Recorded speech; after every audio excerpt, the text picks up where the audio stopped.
Choose life. Choose a job. Choose a career. Choose a family. Choose a fucking big television. Choose washing machines, cars, compact displays and electrical tin openers. Choose good health, low cholesterol and dental insurance. Choose fixed interest mortgage repayments. Choose a starter home. Choose your friends. Choose leisure wear and matching luggage. Choose a 3-piece suite on hire purchase and a range of fucking fabrics. Choose DIY and wondering who the fuck you are on a Sunday morning. Choose sitting on that couch watching mind-numbing, spirit-crushing game shows, stuffing fucking junk food into your mouth. Choose rotting away at the end of it all, pissing your last in a miserable home, nothing more than an embarrassment to the selfish, fucked up brats that you've spawned to replace yourselves. Choose your future. Choose life. But why would I want to do a thing like that? Trainspotting is a meditation on the absurdity of life, where addiction becomes a metaphor for humanity's futile search for meaning in a meaningless world. Renton's journey reflects the absurd hero's path for Albert Camus' lens of the concept, or at least that's how I see it. This movie is just amazing. It's like a disgusting, drug-infested little brother of Fight Club in a way.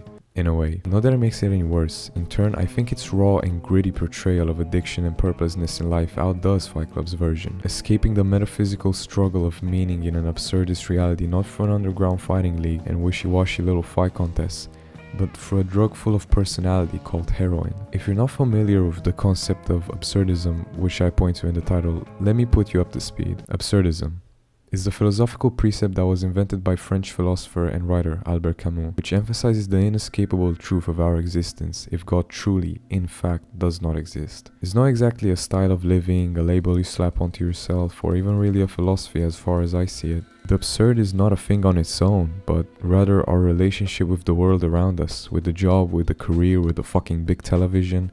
I mean, fuck, if you die tomorrow, would any of that nonsense even matter? Why not just put an end to it all, to the long line of selfish fucked up brats you've spawned to replace yourself, as Renton says? Well, that's exactly what Albert Camus meditates upon within his philosophical and literary works. The most important question, not just of philosophy, morality, metaphysics, but of life itself. The question of suicide. From the very start of the film, we can already deduct from the monologue that our protagonist, Mark Renton, acknowledges that absurd that plagues our lives with this inherent mundaneness, that we're all headed down this path of conformity and blandness by choosing life, as he says. Our story is set in Edinburgh in the 1980s. During Renton's lengthy monologue about the postmodernist lifestyle, we are introduced to his friends through this sort of sitcomish way, like we're watching some dark, twisted, drug addict version of Friends, which is also evident through the artwork produced for the movie, further attempting to portray a critique of consumerist society through these dark themes. So we have Sick Boy, a well-spoken but arrogant guy with a nihilistic outlook, Spud, a weird but nice guy who's also deep into addiction, Begbie, a violent, impulsive knot addict who thrives off of chaos, picking fights with people for no reason and trying to intimidate anyone. And then we have Tommy, who's actually the most normal and healthy guy of the lot, who eventually succumbs to addiction himself later on in the movie. Renton's life revolves around getting high with his friends. Funnily enough, what makes his relationship with his situation even more absurd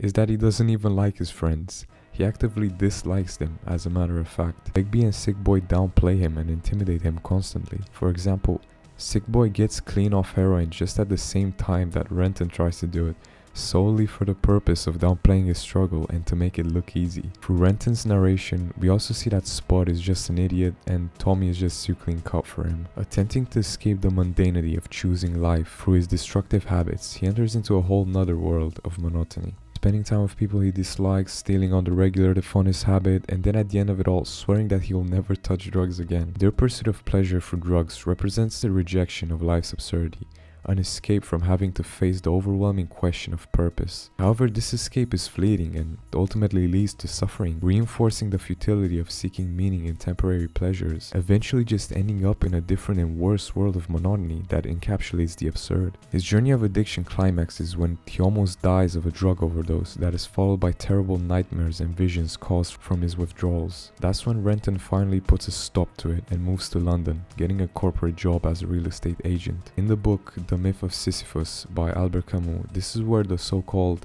absurd hero of Sisyphus starts to acknowledge the conditions of his fate and starts sort of making peace with it. Whereas in our story, Renton starts choosing life in a way at this point in time. However, it's short-lived as Begbie and Sick Boy move uninvited into his apartment and pull him back into their orbits despite his efforts of staying clean. The group plans to smuggle a large quantity of heroin and cash it in for £16,000. However, at this point, Renton is basically being forced into participating in it, as Sick Boy, Begbie and Spud need £2,000 to take it off a dealer they knew was too scared to hold the drugs. Begbie and Sick Boy basically threaten him, and even earlier when they show up uninvited into his apartment, they're basically indirectly saying that he cannot escape his old identity, clinging onto him like a virus, basically holding him hostage at this point. They finalize the deal, however, realizing that his relationship with his so-called friends is like a powder keg about to explode, he runs off with the money, leaving only a small portion for Spud, whom he views as an actual somewhat friend but a victim of his societal conditions and circumstances. Renton finally starts breaking away the chains that have been holding him back from reinventing his identity. As he walks away,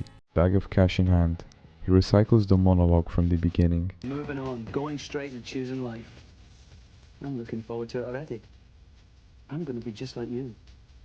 The job, the family, the fucking big television, the washing machine, the car.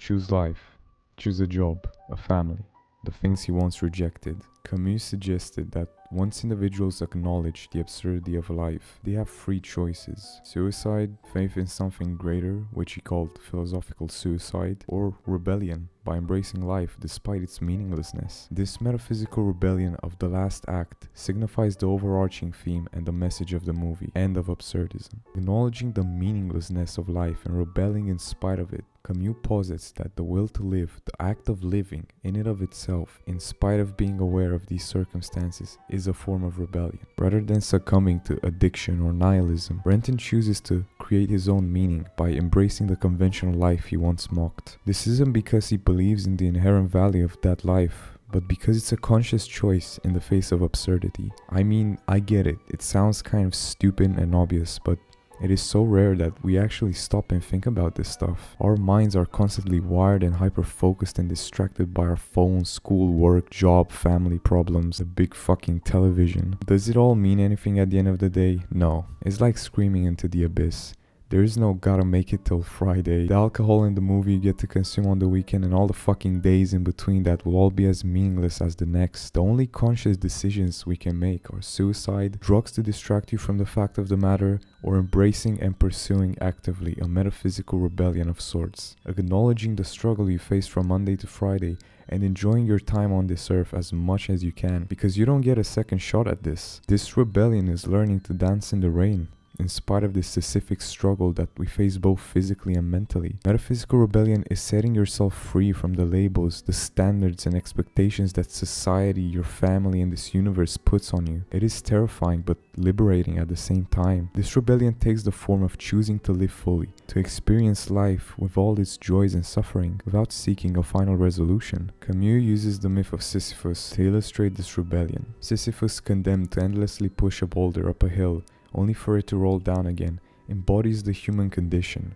the soul and essence of our very beings. That is our humanity, the struggle towards the heights. His rebellion lies in accepting the futility of his task while continuing to perform it with dignity and resolve, positing that humans must similarly confront life's repetitiveness and lack of resolution, yet persist in living with awareness and intention, while learning to enjoy the journey instead of dreading it. The film ends with Renton's decision to choose life, but it remains unclear if he will truly find meaning in this new path. This ambiguity mirrors Camus' belief that the struggle against the absurd is ongoing, it's never ending. There is no ultimate escape from meaninglessness, only the choice to continue living in defiance of it, ultimately finding a way to cope with this absurd reality by accepting it and meeting it head on with a smile on his face. And as the final scene fades to darkness, we are confronted with the film's overarching message. It's not just about the thrill of escape, it's about the inevitable return to reality.